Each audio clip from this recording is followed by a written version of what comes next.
সব তীর্থ বারবার, গঙ্গাসাগর একবার, এই প্রবাদে বিশ্বাস রেখে প্রতি বছর লক্ষ লক্ষ পুণ্যার্থী মোক্ষের সন্ধানে আসেন গঙ্গাসাগরে। গঙ্গা যেখানে সাগরে মিলিত হয়েছে, অর্থাৎ সাগর সঙ্গম, রয়েছে কপিল মুনির আশ্রম।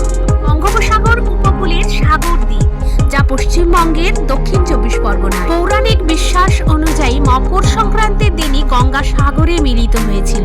এই দিন গঙ্গাসাগর হয়ে ওঠে মিলন মেলা। গঙ্গাসাগরের সাথে জড়িয়ে আছে সত্যযুগীয় রাজা সগরের 60,000 পুত্রের মোক্ষ লাভ ও কপিল মুনির আশীর্বাদের কাহিনী। পবিত্র গঙ্গা ও সাগরের এই মিলন স্থলে পৌষের শেষ বেলায় বা মকর সংক্রান্তিতে পুণ্য স্নানে সব পাপ ধুয়ে যায় বলে বিশ্বাস। বাংলা পৌষ মাসের শেষ দিন অর্থাৎ পৌষ সংক্রান্তি বা মকর সংক্রান্তি হলো সূর্যের উত্তরায়ণ, অর্থাৎ সূর্যের উত্তরমুখী যাত্রা।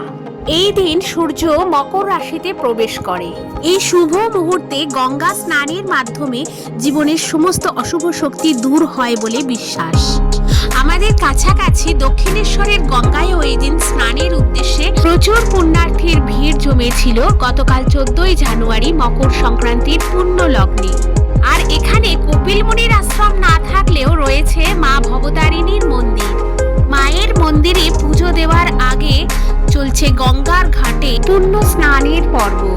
আর 14ই জানুয়ারি আমাদের পশ্চিম বাংলার প্রখ্যাত গায়ক 50-60 দশকের অন্যতম জনপ্রিয় সঙ্গীত শিল্পী শ্যামল মিত্রের প্রয়াণ দিবস। তাকে স্মরণ করব তারই গাওয়া গানে গানে এবং দেখতে থাকবো মকর সংক্রান্তির পূর্ণ লগ্নে পুণ্যতোয়া গঙ্গায় পূর্ণ মকর স্নান ও ধর্মীয় কার্যকলাপ। তিনটি মন্ত্র নিয়ে যাদের জীবন, সত্যম শিবম সুন্দরম, দুঃখের পৃথিবীটা তাদের কাছে একে আনন্দ আশ্রম, একে আনন্দ আশ্রম। তিনটি মন্ত্র নিয়ে যাদের জীবন, সত্যম শিবম সুন্দরম, দুঃখের পৃথিবীটা তাদের কাছে একে আনন্দ আশ্রম, একে আনন্দ আশ্রম। সে মানুষে আসল মানুষ, যার জীবন পরের তরে, রাজার মুকুট ছেড়ে হাসি মুখে সে যে কাঁটার মুকুট পরে। সেই মানুষই আসল মানুষ, যার জীবন পরের তরে, রাজার মুকুট ছেড়ে হাসি মুখে সে যে কাঁটার মুকুট পরে।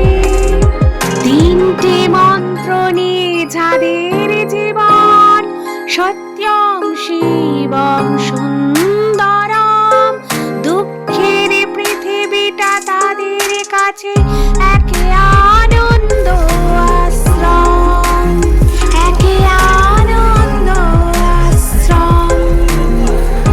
ধূপ চিরদিন গন্ধ বিলায়, সে তো নীরবে জ্বলে মরে, পরের সেবায় সে হাসি মুখে নিজেকে যে ক্ষয় করে। ধূপ চিরদিন গন্ধ বিলায়, সে তো নীরবে জ্বলে মরে, পরের সেবায় সে হাসি মুখে নিজেকে